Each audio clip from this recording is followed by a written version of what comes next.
Thanks for joining us, everyone, for another edition of Weekend Winners, proudly brought to you by 1Equine for the equine athlete.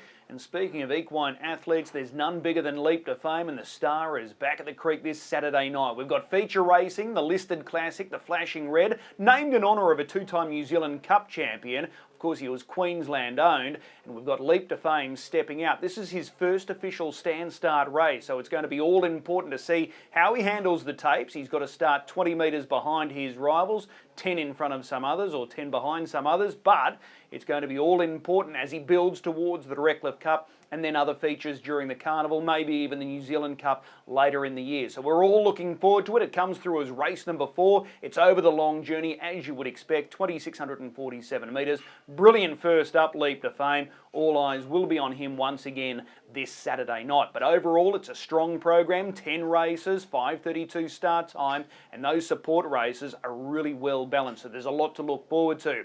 In this edition of Weekend Winners, we're going to catch up with Angus Garrard and Mitch Turnbull. Angus Garrard has got a super busy night in front of him on Saturday night. 10 race program. The feature is the Flashing Red. Angus has 9 drives on the card, so he is in for a busy, busy night, but he slides into the hot seat now. Angus, appreciate the time. Not a problem at all, Chris.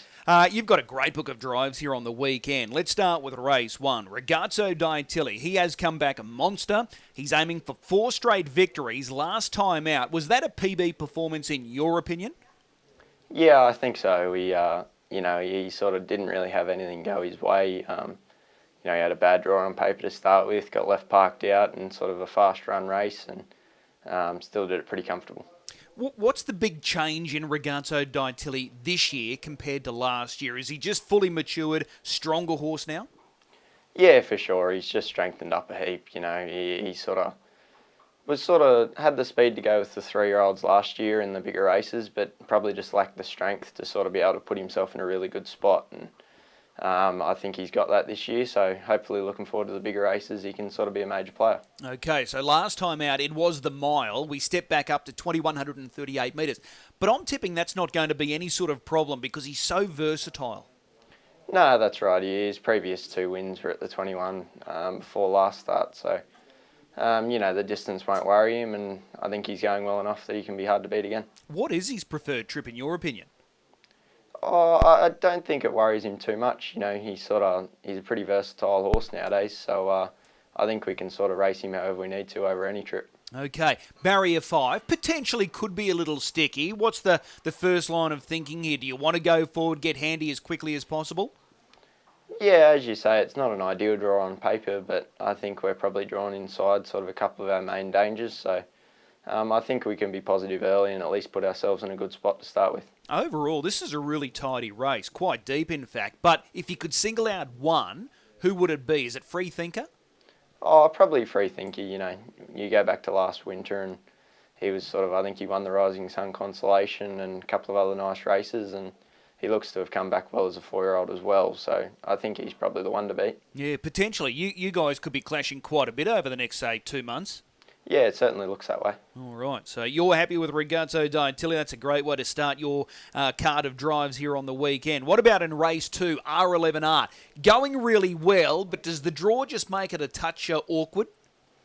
Yeah, it does. It probably hurts our chances a touch, but, he's a horse that can be driven however we sort of need to, so we'll just sort of weigh it up as we leave the arm as to what we do, and hopefully with a bit of luck he can be in the finish. He never runs a bad race, does he? No, he doesn't. He's an honest little fella, and, he's sort of always thereabouts. Okay. We always have faith in really good form. Jim RT trialled well against Leap to Fame. 4th first up last week, expecting improvement. Do they loom as the hardest to beat here? Yeah, for sure. They look the obvious ones, and they come up with nice draws, so sort of makes it a little tough for us. But, he's beaten always.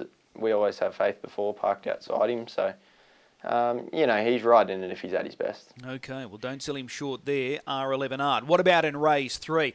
Here's a bad draw on paper, gate 7, but I'm tipping you're just going straight back here with Nick's pick, and then crossing the toes and fingers, there's a stack of speed here.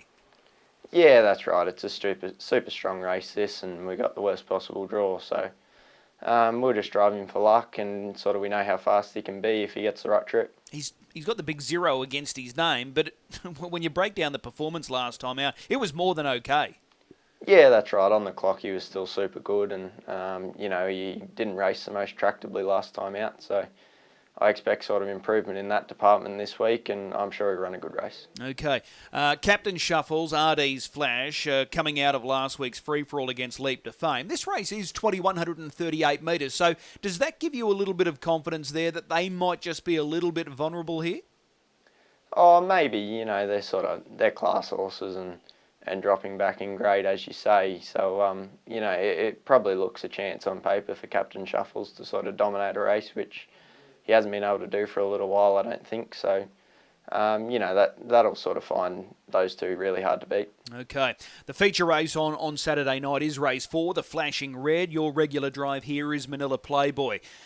10 metres behind you is Leap to Fame, so that's not going to be easy to hold him off when he's only giving you 10 metres start. But how do you sort of look at this field and line them all up? Oh, that's right. It makes it super tough, but you know, you sort of think of it the other way too. You know, sort of never get a chance in a mobile race to get a 10-metre head start on Leap to Fame. So, you know, we just got to sort of play it by ear and, you know, get away for a start. And I think if our guy's 100%, you know, we can be in the finish. Do you think this is going to be quite tactical, this race? Yeah, it could be a little tricky initially early. You know, there's sort of a fair few off the front line there that are up in grade a fair bit and probably look like they're going to be on the front end for the first little bit at least. So it could be a little bit tricky for everyone to sort of shuffle up and find their positions initially. Are you confident that he'll get away cleanly, Manila Playboy? Yeah, I'm pretty confident in his stand-start manners, Chris. Have sort of got him pretty worked out now, I think. Okay, so ideally, with a lap left to run, where would you like to be sitting here with Manila Playboy? 1-1 on the back of Leap to Fame would be nice, but I don't know whether that'll happen. So, you know, if he's at his best, if he's sort of in the first half of the field stalking around the turn, you know, I'm sure he'll be in the finish. If Grant gets away cleanly with Leap to Fame, do you think he'll sit for long, or do you think he'll put him into the race as quickly as possible? Oh, I wouldn't have thought he'd be waiting too long. Yeah, okay. Well, that's the Flashing Red, race number 4. What about in race 5? You've got the drive here on Off Your Rocker Crocker. This looks a fairly open race, so he's not out of it. So how do you rate his chances, Off Your Rocker Crocker? Yeah, I think it's a pretty even race, as you say. It's probably not a great draw for him. But, you know, he's sort of been stepping up into that bit higher company and racing not too bad. So I'm sure he'll run all right on Saturday night. Okay, well, that's Off Your Rocker Crocker. What about in race number 6, the Mare's Open? Might as well. You would have been thrilled the way she attacked the line last week, running second. She's got to go up against It's Ebony and Ivory again. Can you go one better? I think if she's at her best and sort of the races run to suit, she can definitely win. But, you know, it probably looks a race where It's Ebony and Ivory can sort of dictate again. It was a quick last half last week, and she was making up good ground. So were you pleased with the way she hit the line?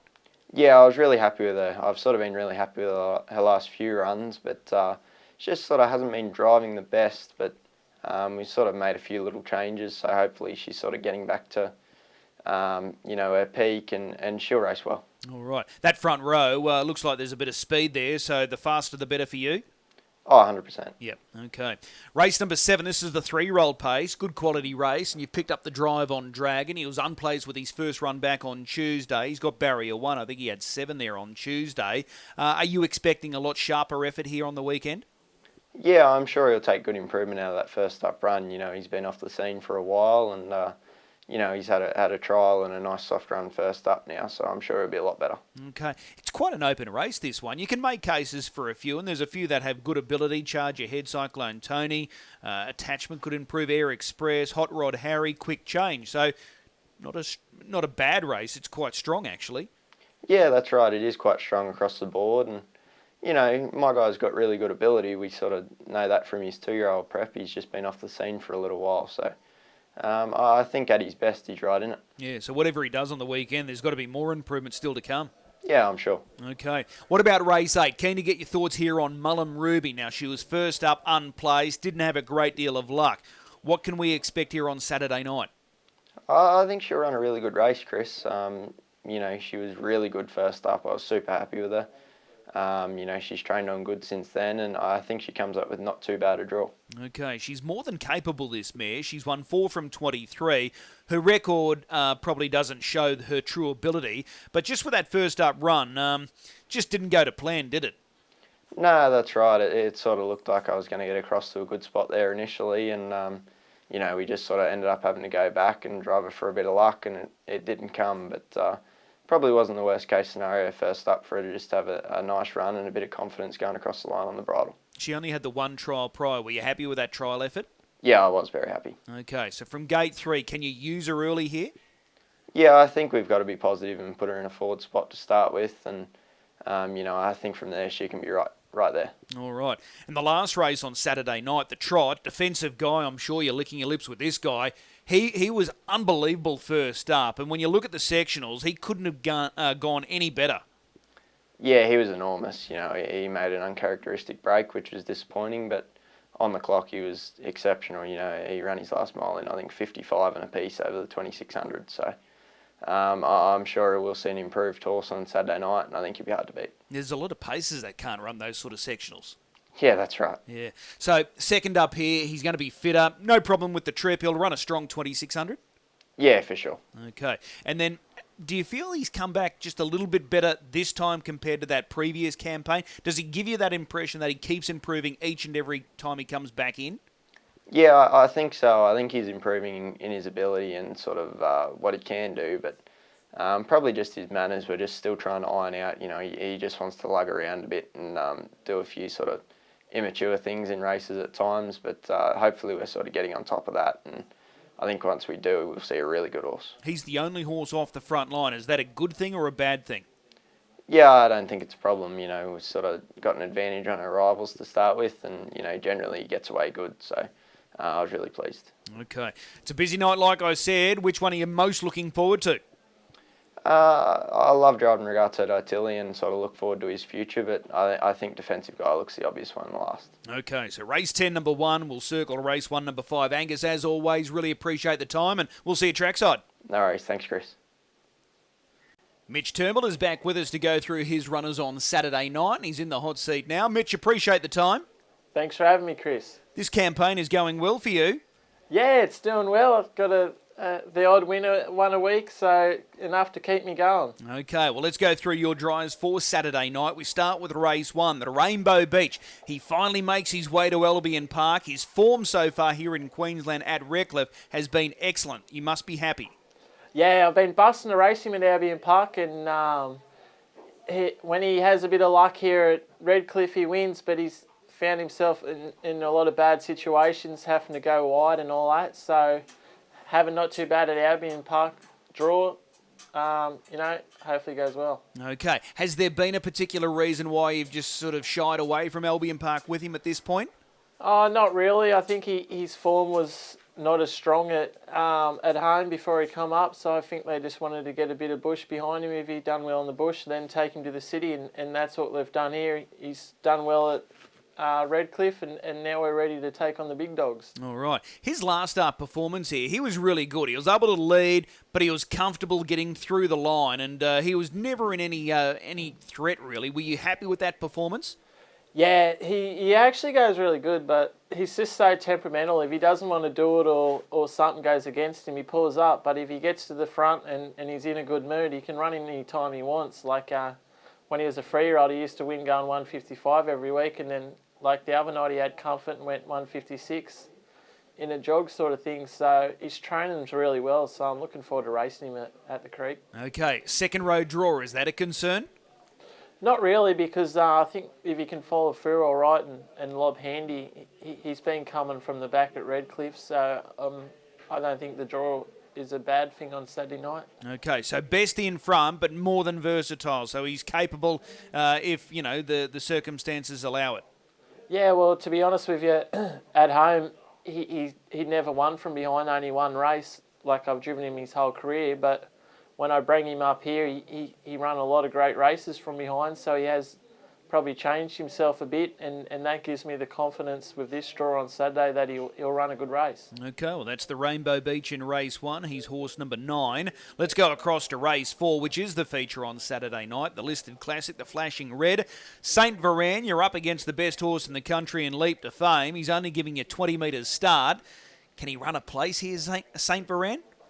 Yeah, well, he had the stand and start trial and trialled well there about 3 weeks ago and won after that.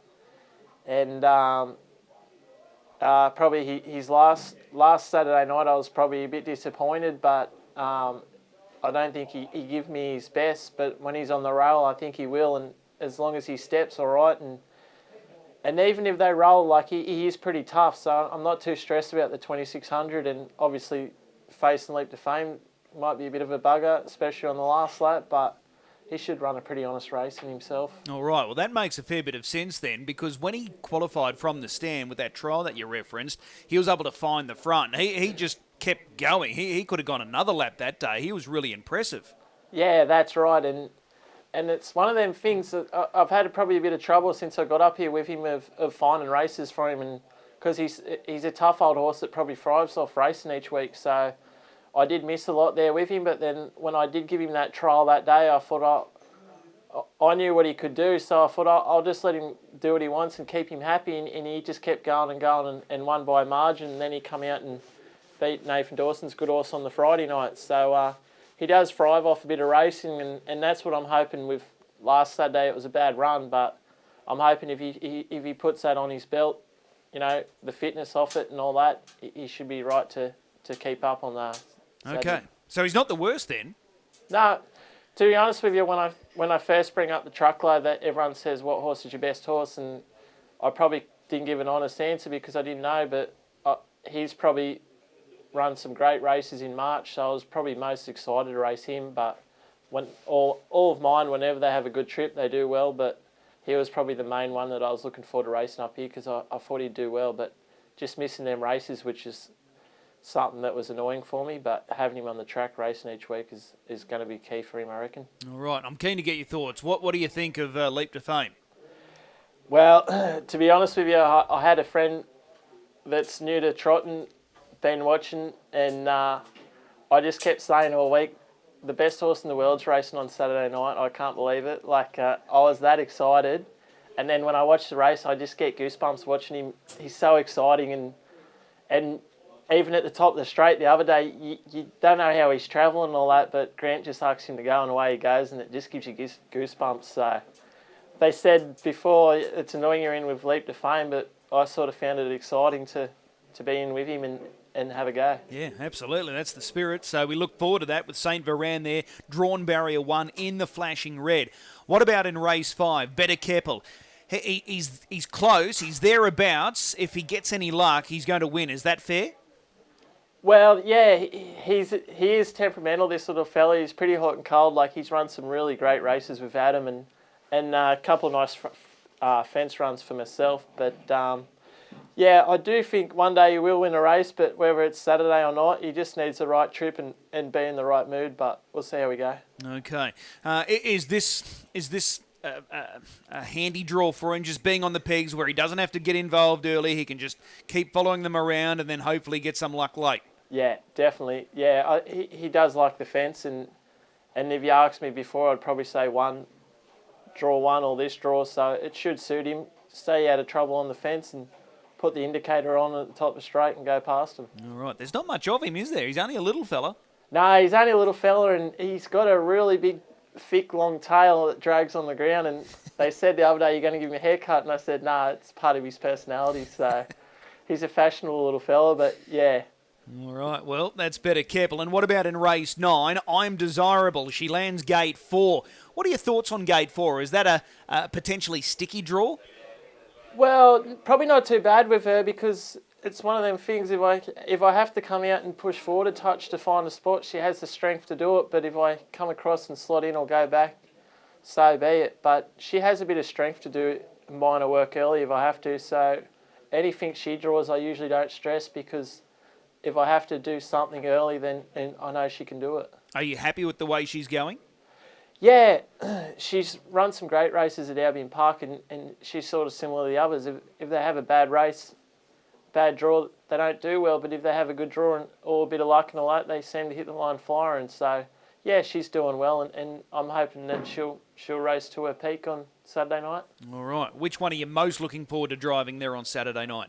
Probably Rainbow Beach, first time there, and his training is so well at the moment at home. He's just doing it well, and you know, coming off Redcliffe last week, hopefully he likes the track, and away he goes. All right, well, that's race 1, number 9. Mitch, as always, really appreciate the time. You're going well, so continued success, and we'll see you trackside. Good on you, mate. I'll see you Saturday. A big thanks to both drivers, Angus and Mitch, and we wish them all the very best of luck there on Saturday night. Both are going around in the feature, the flashing red as well. Time now to find a good thing or two for the program. I think it is a meeting that is going to feature quite a few short price favourites, none more so than Leap to Fame, who's going to be at a very skinny quote in that stand start feature, the flashing red. I'm going to the back end of the program, race 9, number 10, Not to Be Denied. This is a very good mare, part of the Luke McCarthy stable. He produced a good one last week, and I keep smiling. I think this mare does something very similar. I'm expecting it to be short and sweet, Not to Be Denied, taking out race 9, number 10. If you are playing the multis this weekend, certainly include her, Not to Be Denied. As I said, it's a great program Saturday night. 10 races, we're getting closer and closer to the constellations now. Big nights at Redcliffe aren't far away, and then throughout the month of July at Albion Park, it is going to be outstanding. Get along trackside this weekend. First race, 5:32. If you are gambling this weekend, please do so responsibly.